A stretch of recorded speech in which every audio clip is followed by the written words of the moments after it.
Abel stood quietly, gazing into the dark as he prepared for his next move.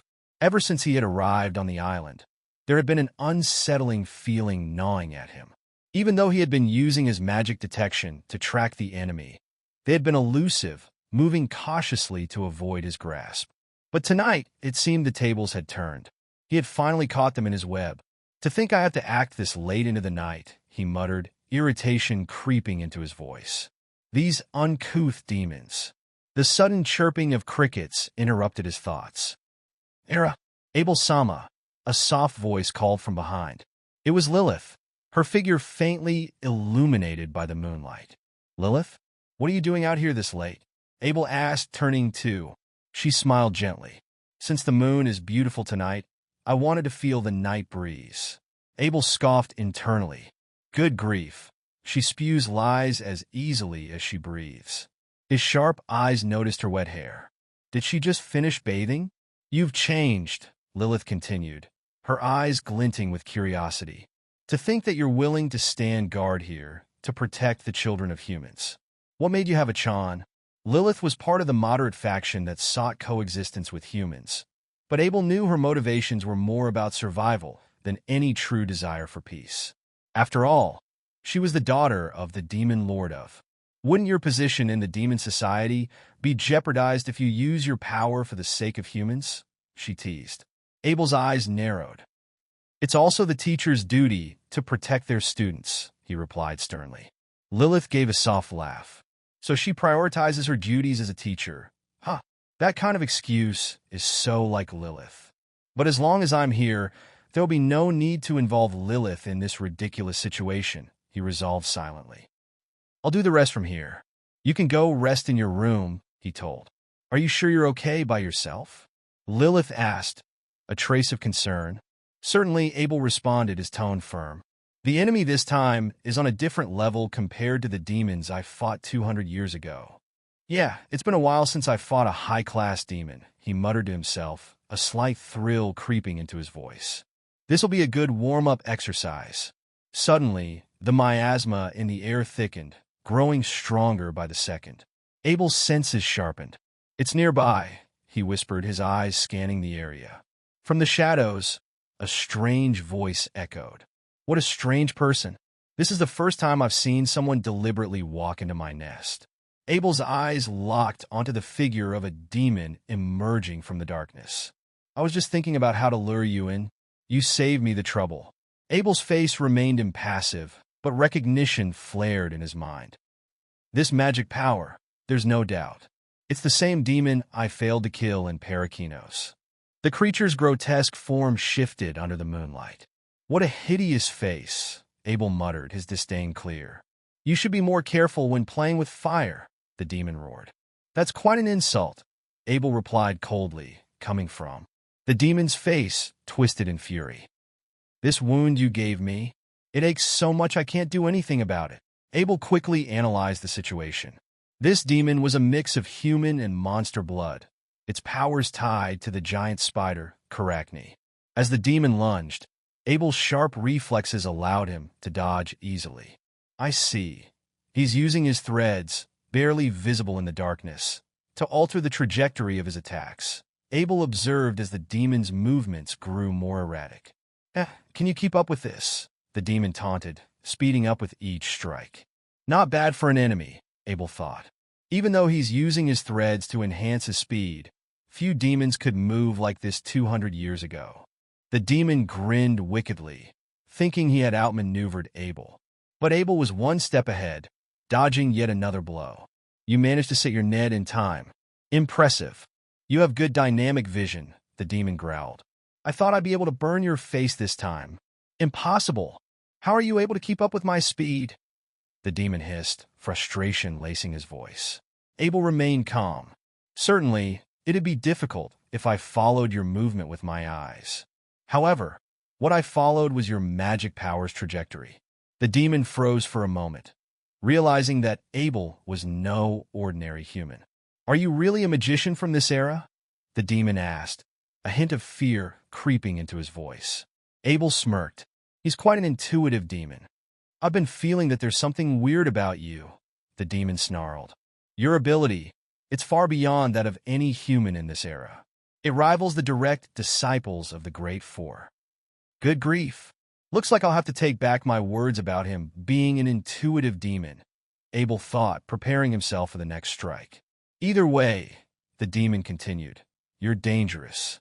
There's a possibility you might ruin our plan. You'll have to die here. A fierce clash ensued, the two powerful forces colliding under the moonlit sky. As the second round of Abel's fight against Nabil begins, the tension in the air is palpable. Nabil taunts Abel. Have you realized? You're already surrounded by my underlings. Unfazed, Abel responds calmly. Of course, I've noticed. Your speedy attacks were just a distraction to buy time for them to surround me in the darkness. Nabil grins, declaring, now it's time. A synchronized magic attack from all directions, impossible to avoid. If you're hit by those webs, you'll be shredded to pieces. Abel's eyes narrow as he raises his hand. You've picked the wrong person to be your opponent, he states. Tempest, with a powerful incantation, he unleashes a storm that tears through Nabil's web and decimates his underlings. Nabil screams in agony, but even after the devastating blow, the high-class demon stands his ground. Such power. Who on earth are you? Nabil gasps, his eyes locking on Abel's glowing amber gaze. Those eyes? It can't be. You're the legendary magician, the golden black cat.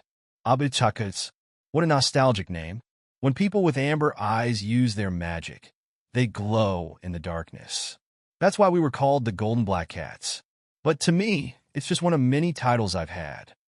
Nabil steps back, disbelief in his eyes. You survived after disappearing 200 years ago. How is that possible?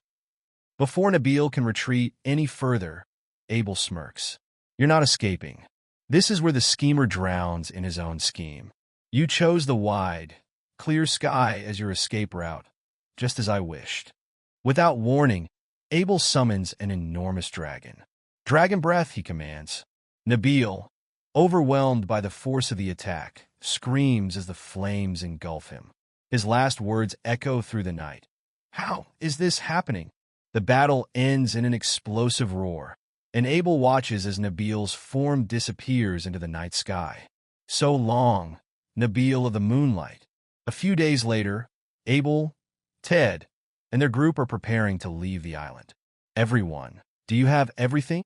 Abel asks. Yes, I'm all set, Ted replies, though he looks a little downcast. After a few days of studying places related to the Great Four, Ted didn't get a chance to enjoy the beach. Well, there will be another school trip in September, Abel reassures him. Suddenly, Noelle rushes over, a worried expression on her face. Abel, look at this. Terrible news. An incident in Night City. 24 demons were found dead. ¿Para qué nos? Abel asks, remembering. That's where the explosion happened. Noelle continues. Isn't that place near our school? And now this. As they discuss the mysterious events, Ted recalls something. During the first night of our training camp, I saw a big flame dragon outside. I thought it was just a dream, but maybe it was real? Abel smiles slightly, knowing the truth. I may have overdone it a little, he thinks. With information spreading so quickly in this era, I'll need to be more careful from now on. As the train for the royal capital arrives, Noelle looks at Abel with suspicion. Abel, does this incident with the flame dragon have something to do with you? Abel glances away. Well, I wonder. He boards the train, reflecting on everything that's happened. With Nabil gone, he knows the demons will grow bolder. I'll have to be more careful than ever, he muses. After all, I must hide the fact that I'm a magician who reincarnated from 200 years ago. As the turbulent summer training camp comes to an end, the journey for Abel and his companions is far from over. After the intense training camp, Abel and his companions return home. See you next time, Teach. Please accompany me on my training again. Ted called out enthusiastically as they parted ways. As Abel arrived back home, he noticed this place looks pretty clean, even though we were away FO. That's because I asked the Langobard family to manage the place while we were gone. I thought they hired you, not the other way around, Abel commented, amused. Lilith smiled. It's a give-and-take relationship. I'll go tidy up, Please make yourself at ease, Abel-sama, she said and hurried off. As Abel settled in, there was a knock on the door. Knock, knock. Open, so. You're in here, Abel-sama, Lilith said as she entered. I thought I'd finish my report first, since we were visiting St. Rhea under the pretense of the research group's training camp, Abel explained. You're reporting about the Great Four, and to think the credits for all my achievements went to them. Well, it can't be helped, I guess. My existence was buried in the darkness of history. After all, Lilith looked at him, concerned. Abel-sama, the people who drove you out of the hero party, do you not resent them? No, I don't, Abel replied. To humans, my amber eyes, shared with the demon race, are something to fear. I'm aware of that. Before they decided to eliminate people with amber eyes, they recommended I move to an isolated island. It was the only choice they had at the time to ensure the hero party was still seen as the hope of the people. They weren't bad people. The hero of wind, Roy, cared deeply for his friends and led the party. The hero of fire, Maria, who grew up in the same orphanage as me, had a strong sense of justice and always helped the weak. The hero of ice, Daytona, was a strange woman who said my eyes were beautiful. And Kane, the hero of ash, he never cared much for worldly things. He was always more talented with gray eyes magic than me, even as a child. He was a mysterious man, Abel reminisced. Lilith listened closely, then asked, Do you think Kane left behind any magic in a book? Abel shook his head. I thought so too, but if he did, it must have been lost during the book incineration. Lilith noticed Abel's shift in mood. What's the matter, Abel-sama? It's nothing, just thinking about the past, Abel said quietly. I also remembered someone named Iane. Iane? What kind of person was she? Lilith asked. She was my junior in the magic association called Chaos Raid. She supported the hero party as an excellent Black Eyes magician, but she always said silly things and barely showed any seriousness. Abel explained with a small smile. Lilith raised an eyebrow. It sounds like she liked you a lot. Abel chuckled. Maybe. She often joked, saying things like, If it's Abel-senpai, I'm willing to get harassed. Just kidding. Lilith's expression grew more curious. Are you jealous of her? I'm not. Lilith quickly denied, but Abel could see right through her. You're so easy to read, Abel teased. But don't worry, I was only interested in getting stronger back then. I said I'm not jealous. Lilith insisted, flustered. Are you saying that it's different now? Abel asked slyly. Lilith looked away, her face flushed. Yeah, Abel nodded, changing the subject. Even though magic has declined, there's much to learn about the new technology and cultural developments of this era. I'm interested in those too, Lilith muttered. That's not what I was asking. You're teasing me, aren't you? She asked, catching on to his game. Abel pretended not to notice. I don't know what you're talking about, but I'm glad. I was a bit worried that you might feel uneasy about hearing of my friend's achievements in St. Rhea. Lilith, always putting Abel's needs first, smiled reassuringly. It doesn't bother me, even though I, too, was almost killed by them just because I'm the Demon King's daughter. Abel's tone softened. Lilith, thank you for your concern. Lilith blinked in surprise. Abel-sama is thanking me honestly? That's strange. I can thank people properly, you know, Abel said with a grin. Once again, I'm grateful to you, Lilith. Without you, I wouldn't be able to live here or go to school, even though I haven't yet achieved my goal of living a peaceful life. Without warning, Lilith embraced him tightly. Hey, I can't breathe, Abel gasped. I'm sorry, Lilith said, flustered. My love for Abel-sama has overloaded. Abel smiled, slightly embarrassed. Let's take it easy, Lilith. It's still noon, you know. It was a quiet morning when Lilith knocked gently on Abel's door. Knock, knock. Abel-sama, I've arranged for a carriage. Ted Cohen has been waiting with anticipation. He's as hyper as always, she said with a soft smile. Abel stood up and nodded. All right, let's go, he replied. But then Lilith paused, looking him up and down. Abel-sama? Did you get taller? She asked, surprised. Abel tilted his head in thought. Now that you mention it, not too long ago, my line of sight was around your chest, he mused. Let's do a comparison. The two stood side by side. Looks like I did get a bit taller. Although you're still taller than me, he noted. Lilith chuckled softly. Fufufu, I won't be beaten. I can't afford to lose to Abel-sama. Abel smiled, slightly amused. What are you even competing against? Suddenly, Ted's voice rang out from outside. Teach. What's holding you up? Hurry up, the driver is waiting. Abel sighed. Good grief, there's still time before the scheduled departure, he said, shaking his head. But, Ted called out again, clearly excited. Are you looking forward to going back to school that much? Abel asked. Of course. I want to meet everyone as soon as possible. Besides, Ted paused, puffing out his chest proudly. My magic is powered up. Thanks to you, Teach. You helped me so much with training during the summer break. I can't wait to brag about it to everyone. Abel gave him a gentle pat on the head. Your magic only powered up a tiny little bit, though. Ted pouted. A tiny bit is still progress. Lilith smiled at their banter.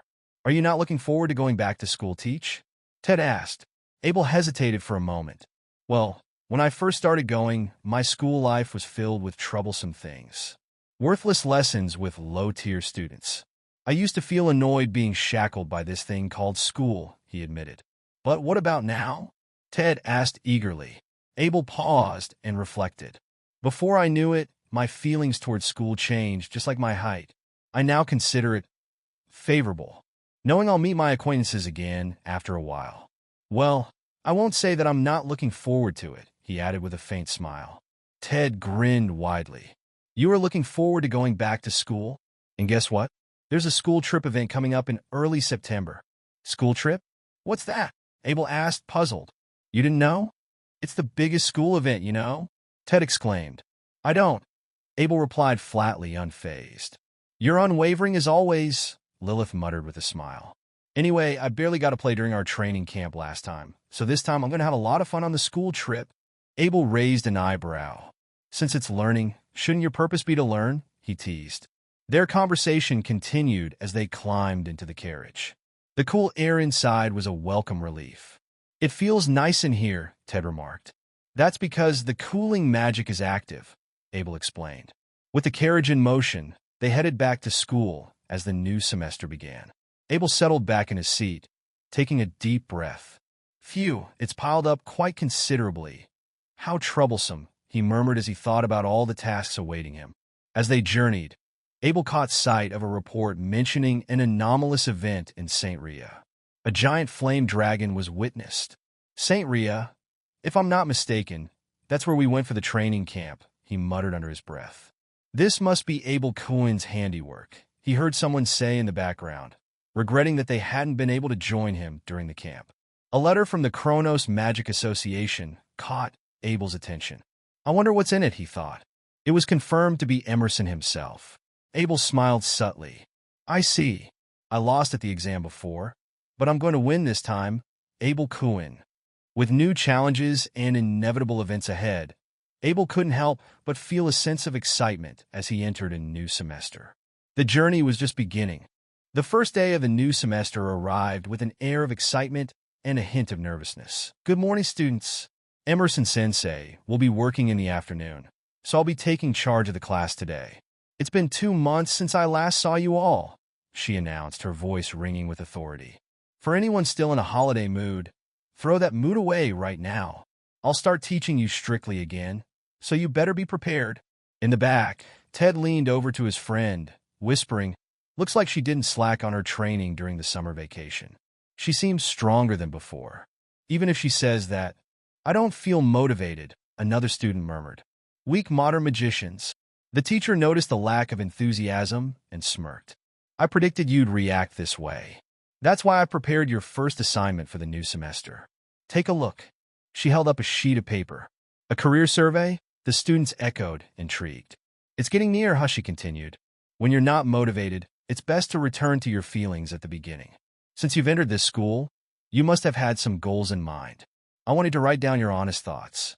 One student sighed. That's quite a difficult demand. My goal after I reincarnated into this world was to live a peaceful daily life. There's nothing else aside from that. Another voice chimed in. Abel-sama, you aren't going to live off my support forever, right? Lilith shot a playful glare at Abel. I only enrolled in this school because you asked me to, so I had no choice but to comply, he replied, rolling his eyes. Suddenly, the classroom door swung open, and Noelle burst in, her eyes sparkling. Abel, long time no see.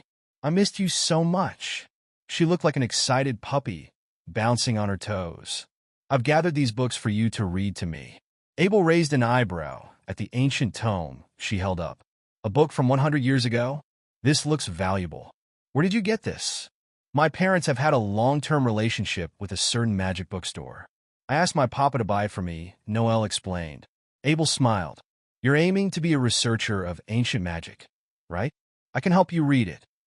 I want to study a lot to become someone like you, Noelle said earnestly. Meanwhile, Ted was showing off a deluxe Ichigo parfait sandwich. Look at this.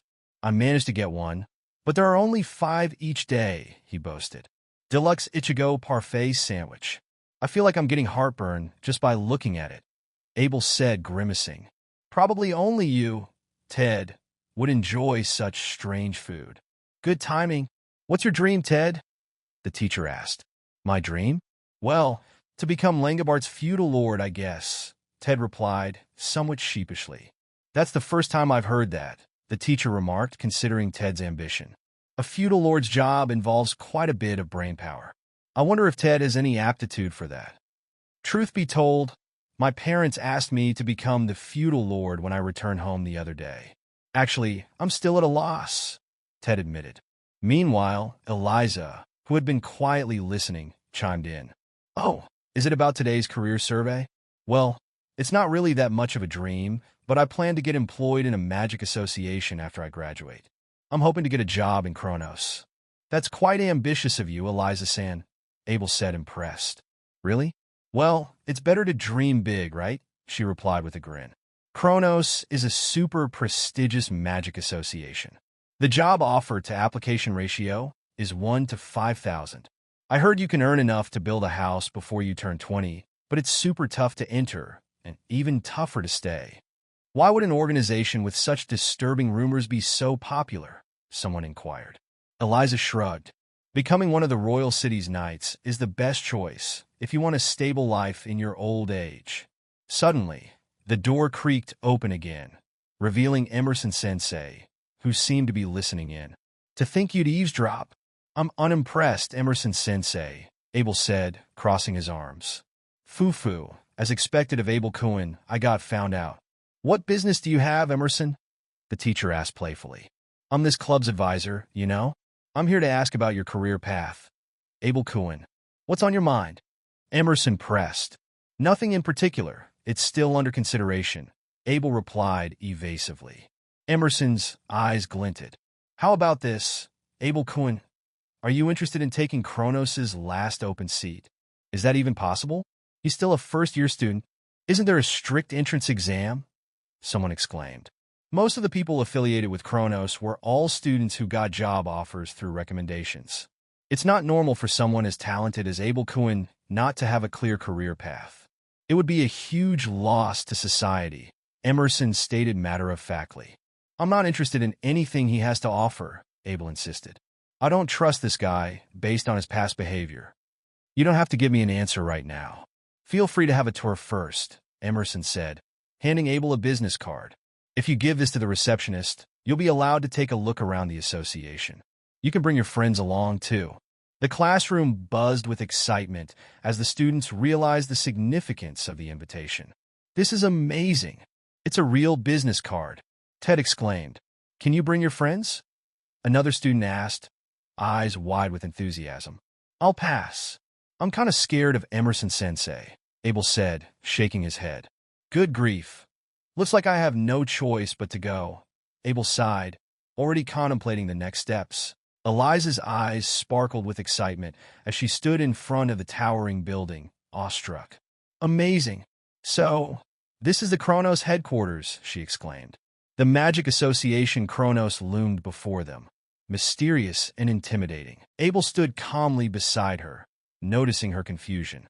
By the way, I don't see any entrance to the building. How do we get in? She asked, puzzled. You didn't realize, Eliza? Abel smirked. The entrance is right over there. He pointed casually at what appeared to be a solid wall. Horrified, Eliza watched as Abel casually walked through the wall, as if it were air. He went through the wall? It's a visual misperception spell, Abel explained, his voice echoing from the other side. The entrance is programmed to change its location randomly every hour. Quite an impressive security system. Eliza shook her head in disbelief. What an amazing security system, she whispered to herself, stepping through the wall cautiously.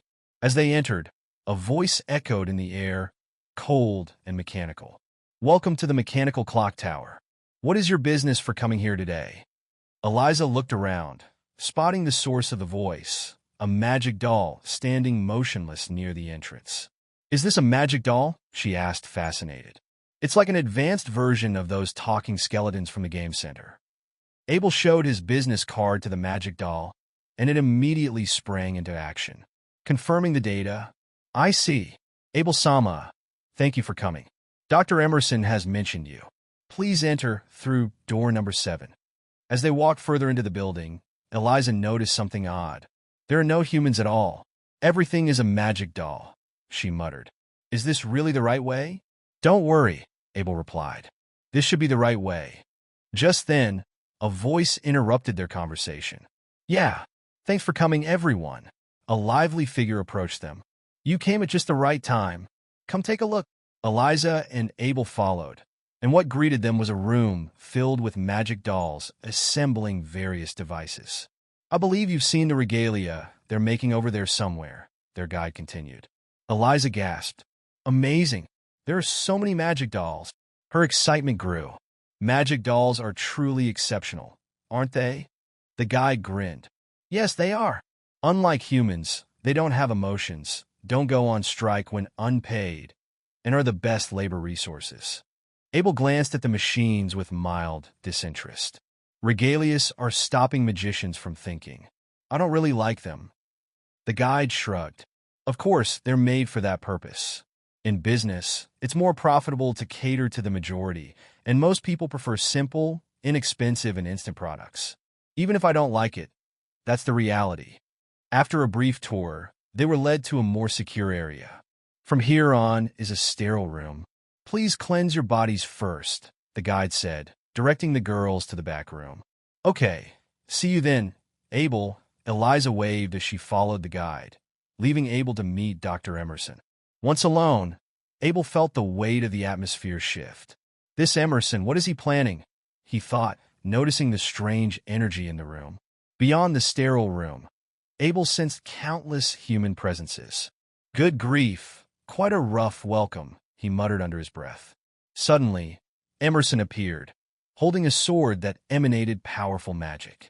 Ah, Abel Quinn, I've been expecting you, he said with a grin. Let me show you something. He presented the sword to Abel. This sword is a relic left by the founder of this organization. It's called Judgment Blade. Abel's eyes narrowed. That sword, it's nameless.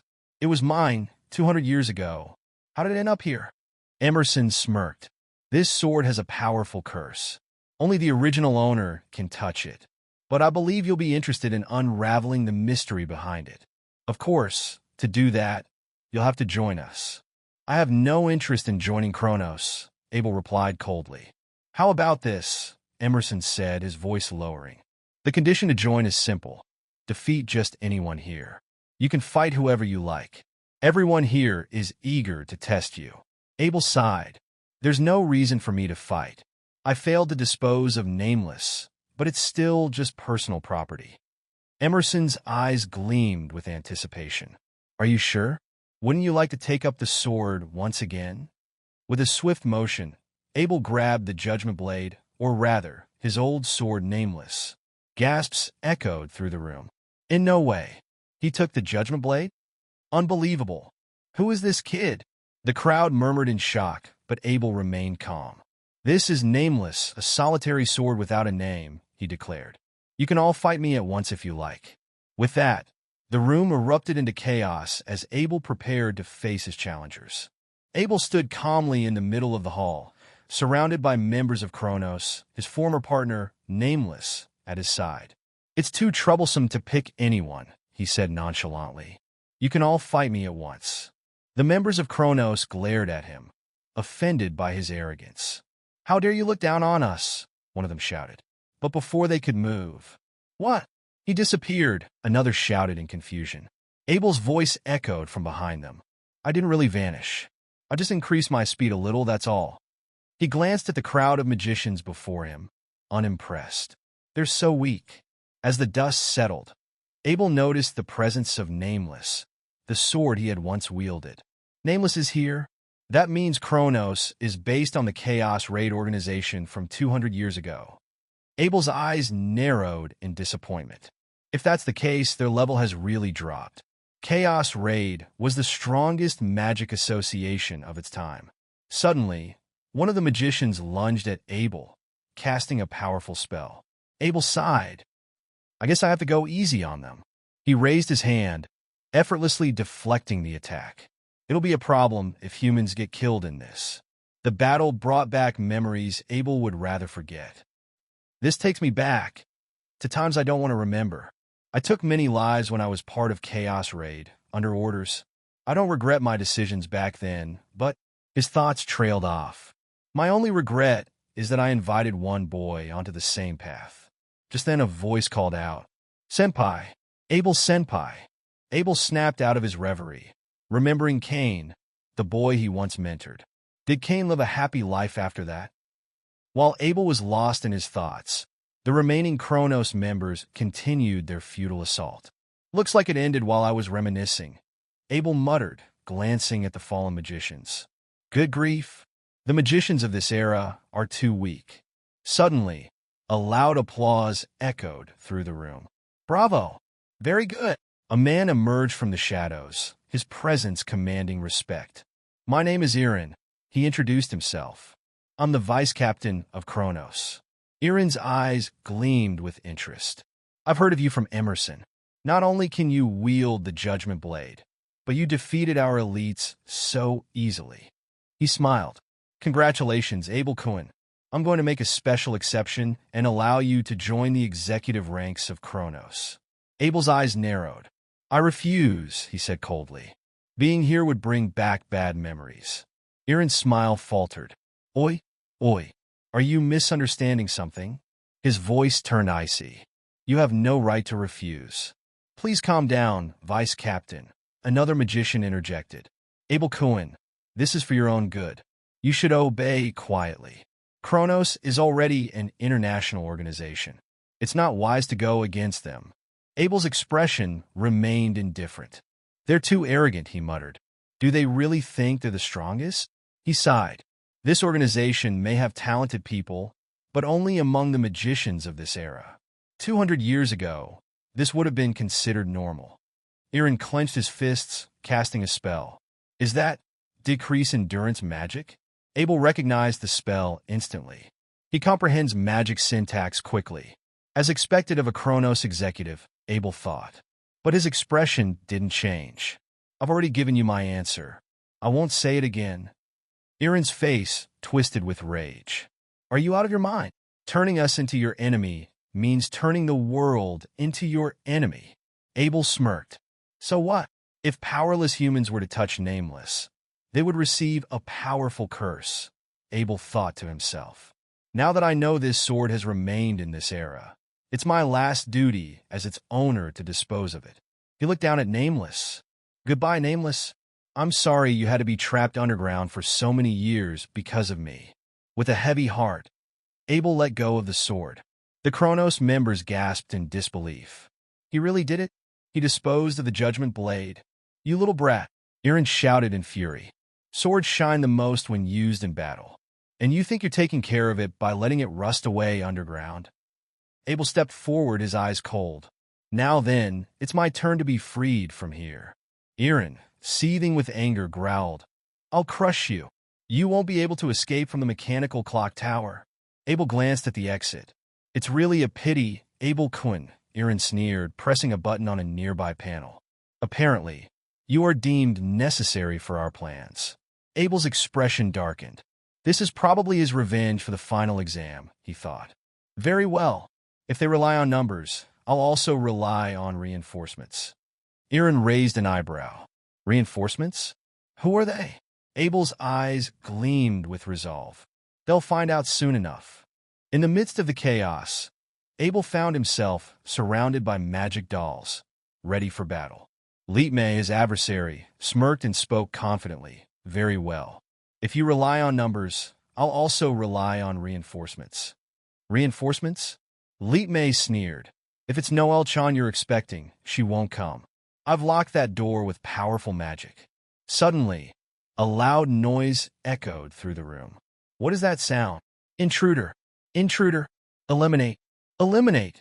The magic dolls began to chant. Li Mei was startled. The factory's magic dolls? Emmer, what's the meaning of this? Why are they attacking us? Emmer looked down, realizing what had happened. He got us good. Looks like the program has already been cracked by Abel Kuhn. The magic system I created, it's been overridden. Li Mei's eyes widened in disbelief. What? Abel calmly explained, that's right. I analyzed the magic doll system during the factory tour. It turns out they're equipped with a function to repel intruders. I rewrote the program so that if anything happened, they'd become my allies. The magic dolls turned on Li Mei's forces, chanting, Intruders! Eliminate! Chaos broke out as even the security magic dolls attacked. One of the magicians called out, Vice Captain, please give the order to intercept the dolls. But Li Mei hesitated. Wait, if I do that, our company will suffer an unprecedented loss. Abel, watching from the sidelines, scoffed to think he's still worrying about money in this situation. How pitiful. The modern magicians have become obsessed with living in an economic society. Amidst the chaos, Abel found a chance to escape. Now let's get out of here, he told Noel and Eliza. Abel, where have you been? Noel exclaimed. I'll explain later. We need to get out first, Abel replied. As he carried both Noel and Eliza to safety, a fleeting thought crossed his mind. Noel is so light. Has she been eating properly? Compared to her, Eliza is... He shook off the thought. Eliza noticed his smile and asked, Has something fun happened, Abel? You're in a good mood, Noel added. Abel chuckled softly. Maybe you're right. I was able to part with my past partner, Nameless. It feels like I've moved on from my bitter past. It's all thanks to Emerson this time. Abel sat quietly, his expression darkening as Lilith spoke. So something like that happened in Kronos, Lilith said softly. I may have made it sound bigger than it is, Abel replied. But I need to fix the conflicts I've caused. A future clash with Kronos seems inevitable. Lilith smiled, reassuring him. You're doing the right thing. I can drive them away, no matter how many come. Abel cautioned, still, stay vigilant, especially on the school trip next week. They're more likely to target us outside the country. That's why I'll be coming with you, Lilith said firmly. I've made arrangements to stay by your side. Abel smirked. You just want an excuse to be near me, don't you? Lilith blushed. I don't know what you're talking about. Before he could respond, a voice interrupted. Bardo-sama, the numbers are waiting for you. Lilith sighed. Got it? The captain sure is a slave driver, calling me at midnight. As she left, Abel sensed the upcoming meeting would lead to something important. As the executive committee meeting loomed, Number V was on his way. He could sense the tension building as Canaria stirred up her usual fervor. It was unbelievable for 9, though. It's impossible to destroy the Judgment Blade, he exclaimed. That sword is... Word had already spread. Abel had destroyed the Judgment Blade. You're late, came the immediate response. Your habit of being late hasn't changed, Emmer quipped, noisier than usual. Sensing something was amiss, V asked, What happened? Imusite. Our problems with Abel Kuhn are finally surf. Bardot smirked. Shall I guess what you're thinking right now? Hearing that kid's name brings back unpleasant memories. The tension grew thicker as the reality sank in. Bardot's only disgrace had been because of Abel, and now Abel had destroyed the infamous sword. Not to mention, more than a dozen have been injured because of him. Emmer added. This couldn't be overlooked. V pondered. Why is his appearance not recorded? Emmer explained with a sly grin, showing a magic formula. Abel had hacked the surveillance system and temporarily taken over. Furious, one of the members lashed out. Why are you so happy about this in front of the captain? This is all your fault. Emma remained unfazed. If you're dissatisfied with my work, feel free to remove me from my position, he said confidently. With everyone waiting, the captain finally spoke. This concerns the reputation of our company. In the name of Kronos, use all resources to take Abel into custody. Meanwhile, excitement filled the air as the students prepared for their school trip. Where do you think we'll go this year? Someone asked eagerly. Last year was the Sky City, Lactis, and 2 years ago, the Sea City, Minerva. But the announcement came. This year's trip will be to the Eastern Island, Amatsuchi. Surprised murmurs spread through the students. Amatsuchi? Isn't that place plain? It's just rice fields and mountains. Despite the doubts, some were intrigued. Amatsuchi was a country that, while historically disadvantaged, had become known internationally for its craftsmanship and black-eyed magic. The students began forming groups, 2 boys and 2 girls. Ted was quick to ask, Abel, can I be in a group with you? Yeah, I don't mind, Abel responded. Soon, they gathered their members. Ted, Abel, Eliza, and Yukari. Abel had just secured his group when suddenly another group of students approached Eliza, trying to coax her into joining them. Eliza-san, do you want to form a group with us? We've always thought you were cute. It'll be more fun with us than with someone like him. Eliza was taken aback, but before she could respond, Abel intervened. This woman is already taken, he said firmly. His glare alone was enough to paralyze the other students with fear. It wasn't magic. It was just the intensity of his gaze. Eliza, surprised and flustered, could barely mutter, Abel, thanks for earlier. Abel shrugged it off. It's more convenient for me to be in the same group as you guys. Lilith suspected Kronos might use the trip as an opportunity for revenge. She knew Abel's close companions would be in danger. To Abel, it seemed safer to keep his friends close so he could protect them directly. As they planned their trip, the mood lightened. I want to go somewhere with delicious food, Ted exclaimed. And I want to go souvenir shopping, chimed in Yukari. Despite the looming threats, the group's excitement grew. Amatsuchi? Who? This should be fun, Abel thought, a nonchalant smile crossing his face as they prepared for the unknown ahead. After a few classes filled with excitement and anticipation, the day of the school trip finally arrived. It was a much-awaited escape from the sweltering summer heat, and students buzzed with energy as they prepared for their adventure. As the bus pulled up, Yukari called out cheerfully, These cookies are so delicious. Hey, Abel, how come you're the first to eat them? Abel shrugged, a smile on his face. Don't worry, I prepared lots of them. What's the matter? Is there something on your mind? No, it's nothing, Abel replied, a hint of concern crossing his features. But it's best to stay vigilant, especially with the school trip coming up next week. The magic associations are under government scrutiny, and we need to be cautious.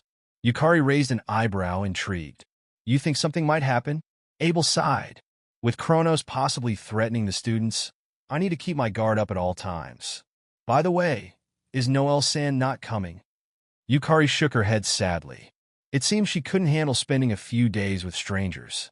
As a scholarship student, she can still pass to the next grade without participating, but she was really lamenting about missing out. I guess I'll buy a souvenir for her, Abel said thoughtfully. Yukari nodded. I see Emerson-sensei isn't coming either. That teacher rarely participates in any events. Suddenly, the airship they had been eagerly waiting for came into sight. Ah, it's already within our sight. How wonderful, Yukari exclaimed, her eyes sparkling with excitement. This is the first time I've seen an airship. Abel shared her enthusiasm. It'll be a straight line to Amatsuchi when we ride on that magic airship. It uses air sacs filled with gas that has a lower specific gravity than air, along with gravity manipulation enchantments to float midair. Magic airships. I've always wanted to see one. Who would have thought I'd get to see it so soon? Yukari added, her voice filled with awe. What's wrong, Ted? Yukari asked, noticing Ted's nervous demeanor as they approached the airship. Well, when I see it closely like this, it kind of makes me nervous. I'm just wondering if it could really fly us up, Ted admitted, biting his lip. Abel chuckled lightly. The risk of a crash is not zero. Please don't scare me, Teach. Ted pleaded, wide-eyed. I'm not scaring you, Abel replied, trying to reassure him. I'm just stating the fact that malfunctions tend to happen with every new technology. Remember the accident with the airship crashing due to a monster bird attack not too long ago? I'm starting to feel sick. I'm going to go home, Teach, Ted muttered, looking pale. Endure it, Abel encouraged. Even if a demon beast were to appear, the airship won't crash as long as I'm on it. As they boarded the airship, Yukari exclaimed, Ooh, so this is a Metsuchi. I'm deeply moved. Ted's anxiety seemed to fade as they took in the breathtaking sights. We'll first drop our luggage at the inn. After that, it'll be free time. Teachers will patrol the area, so don't go anywhere aside from the places you've applied in advance. And be sure to behave as respectable students of A.R. Sulia Magic Academy. Abel-sama, please be careful, Yukari reminded him with concern. I've asked Lilith to protect the students from Kronos. She wanted to accompany me, but it would be unnatural to have a teacher alongside the students. She'll just have to endure it, Abel assured. Come on, Teach. Let's go, Yukari urged, excitement bubbling over. As they arrived in the historic city of Hananomiya, Yukari marveled. How amazing! What a beautiful place! Look at everyone wearing fascinating clothes. Ted pointed out, it's kind of similar to what Yukari wore before. My ancestors were from a Metsuchi after all, Yukari said proudly. There's a costume rental shop in the historical village we're going to tomorrow. Maybe I should try those kinds of outfits too. I'll be looking forward to it. Look, there are beautiful fish swimming in the pond, Ted exclaimed. What kind of fish are they? They're called nishikigoi, ornamental fish from the eastern country that has been gaining popularity worldwide. They have a refined appearance, Yukari explained enthusiastically. Hey, they're selling unfamiliar food over there. It's pretty cheap, Ted noticed, his curiosity piqued. Ili-chan, I think that's fish food, Yukari replied, scrunching her nose. Isn't it fine, as long as it's delicious? Ted shrugged and picked one up. Do you want to try one, Teach? Yukari offered, holding out a piece of the strange food. Yeah, I'll have one, Abel said, joining in on the fun. As they munched on their snacks, an ominous figure lurked in the shadows, whispering to himself. To think I have to come all the way to this place to eliminate one kid. I've killed over 100 magicians in secrecy. The figure, known as Bruno, smirked. That Abel kid isn't normal. Listen, Bruno. Give it everything you've got. Otherwise, you'll definitely fail the job. Bruno smirked, confident in his abilities. Once I drag them into my territory, it'll be all over for them. Meanwhile, Abel sensed something amiss. We're being watched, he muttered, glancing around. Hey, Teach, you're not going to eat it? Ted asked, a piece of fish food hovering near his lips. It's fish food, so it's only natural to give it to the fish, Abel replied absent-mindedly. Suddenly, Ted's eyes widened in horror. What's happening? Did he use some kind of magic? Abel felt a surge of energy, realizing the threat they faced. If it's this level of threat, I don't even need to use my magic. The air crackled with tension as Bruno prepared his magic circle. I've created this magic circle, which took me 3 days and nights. I'm looking forward to seeing you writhe in my water prison. But before Bruno could act, Abel sensed the danger. You may think you're hiding yourself, but your magic power is leaking out. What? How can he see me? Bruno gasped, panic rising within him. As chaos ensued, Abel stood firm, determined to protect his friends. Let's go to the street food store, he suggested, hoping to lighten the mood. Sure. Come on, let's go, Teach. Ted agreed, the earlier tension fading away as they stepped into the bustling streets of a Metsuchi. And as Bruno watched from a distance, he couldn't help but feel that perhaps this time, the tables would turn. Good grief, he muttered. I hope they give up after seeing this. Little did he know, the adventure had only just begun. It was a sunny afternoon, and the aroma of freshly steamed manju filled the air as Abel and his friends strolled through the bustling marketplace. Eliza looked around, her eyes sparkling with excitement. Welcome. How about some freshly steamed manju? We also have sweet sake, a vendor called out, his voice inviting. It smells delicious around here, Eliza exclaimed, her stomach rumbling. I never knew this many desserts existed. Look at that. The menu is handwritten. This place is so luxurious. Yukari chimed in, admiring the surroundings. As they continued to enjoy their treats, Abel noticed something out of the corner of his eye. Looks like someone is still watching us. He pointed toward a building in the distance. Who? Ted asked, squinting to see. Canaria, the Hawkeye. She's our target this time, Abel said, his voice lowering. Meanwhile, deep in the shadows, Canaria was adjusting her bow, focused and ready. He's about 3 towns and 15 bamboo stalks away. The wind direction is 2 rice grains from the southeast. It's a perfect day for assassination. All conditions are met, she muttered to herself, enhancing her speed with magic. Why was she being this wary of that young boy? One of her companions questioned. Listen well, Canaria. That Abel kid isn't normal. You must prioritize your own life over anything else, her leader instructed, his tone serious. Canaria nodded, determination etched on her face. Canaria the Hawkeye will commence the assassination. Your life is mine. Suddenly, she noticed Abel turning toward her. I am possible. Was he aware of my presence from the beginning? Teach, that looks so cool, Ted exclaimed, pointing at the bow. Where did you buy that? Abel glanced around, too busy enjoying the Anmitsu dessert to notice the unfolding tension. Eliza, absorbed in taking pictures of Ted, was equally oblivious. Fortunately, they didn't notice the enemy's attack. If possible, I want to settle this without them realizing it, Abel thought, focusing on the magic enchantments on the arrow he had just spotted. Teach, please give me that arrow, Ted pleaded. I'll trade for it with this thing I've bought. I'll trade this dragon sword key holder for that arrow. I don't need that, Abel replied dismissively, still inspecting the arrow. Where are you going, Abel? Yukari asked, noticing him moving away. Something came up? I'll be back in 5 minutes, he called back, heading toward the commotion. Eliza crossed her arms, looking worried. You're too insensitive, Eliza-san. Even though Teach is amazing, he's still human. He still needs to go to the toilet, she huffed.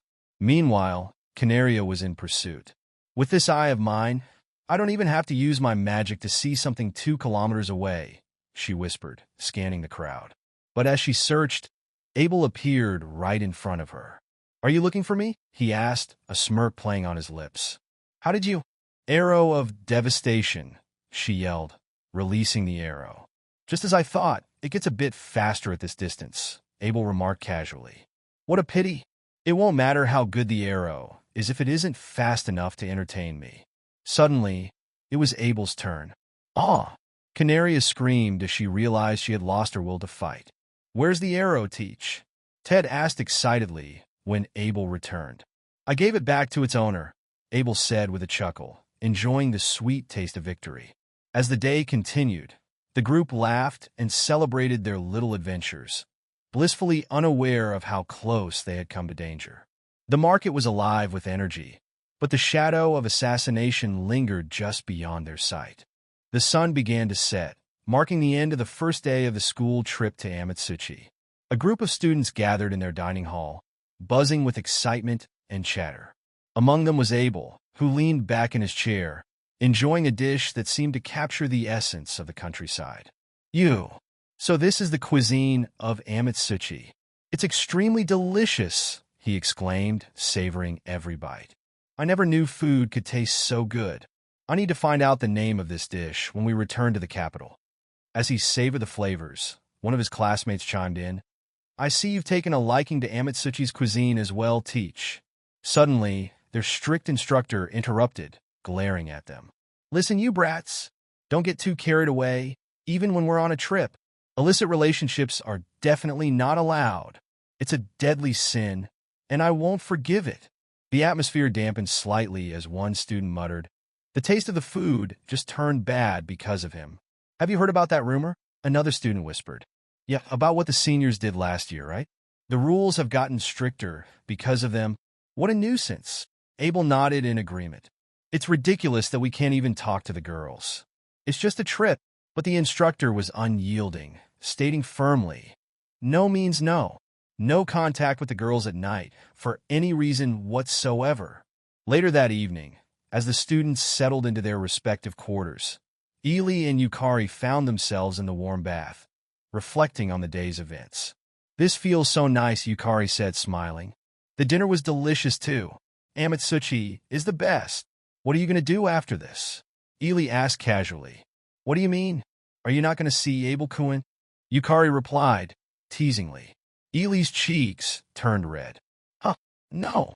I've heard a lot of cases where boys and girls start dating after a school trip, but we aren't allowed to meet the boys at night." As they chatted, Yukari leaned closer. "But wouldn't it be nice? I mean, what's the harm?" Ely sighed. "I already did something similar before, and I saw Abel with Lilith-sensei. It was just a kiss between family members." Yukari giggled. "You're overthinking it."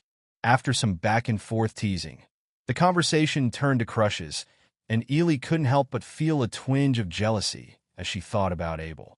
"I don't think he would accept anyone's confession anyway," she admitted quietly. "Let's have a nice chat together in my room then," Yukari suggested. "We can talk about love or something. Do you have someone you like?" Yukari asked eagerly. "Nope, I don't," Ely replied, avoiding the topic. "Not fair. Who do you like then?" Yukari pressed. Ely's cheeks flushed as she deflected. "I don't have anyone. How about you?" "Come on, don't say that. You brought it up," Yukari exclaimed, a laugh escaping her. As the night deepened, the girls felt restless, unable to sleep. "Good grief, this is troubling. I can't sleep comfortably when there are strangers next to me," Ely murmured. "Hey, don't you think we could go to the girls' rooms at this time?" one boy suggested, his eyes gleaming with mischief. "Won't it be really bad if we get caught?" another boy replied. "Don't worry. I heard that the others are planning to go to the girls' rooms as well," he insisted. With their curiosity piqued, the boys decided to sneak over to the girls' side. "Hey, Abel, do you want to come too?" one of them asked. Abel raised an eyebrow. "Me? Sneaking into the girls' rooms at night? No thanks. You really are uncooperative, you know that?" another boy huffed. "But you might still fit in with us." "By sneaking into the girls' rooms?" "I think not," Abel replied firmly. But a part of him felt drawn to the idea of getting to know his classmates better. After some hesitation, Abel finally sighed. "All right, if you really want to go that much, I don't mind cooperating with you." "Great. What's your name again?" one boy asked. "It's Zyle," he replied a bit sheepishly. "I'll be more careful next time," Abel promised, realizing he had been neglecting to learn his classmates' names. As they prepared to leave, Abel felt a rush of unexpected camaraderie. "Let's go. Onward to the Garden of Flowers," one of the boys cheered, and the group slipped out into the night, eager for the adventure that awaited them, despite the rules they were about to break. And so, the first day of their trip to Amatsuchi concluded not just with delicious food and laughter, but with the budding of friendships and the promise of new experiences, waiting just around the corner.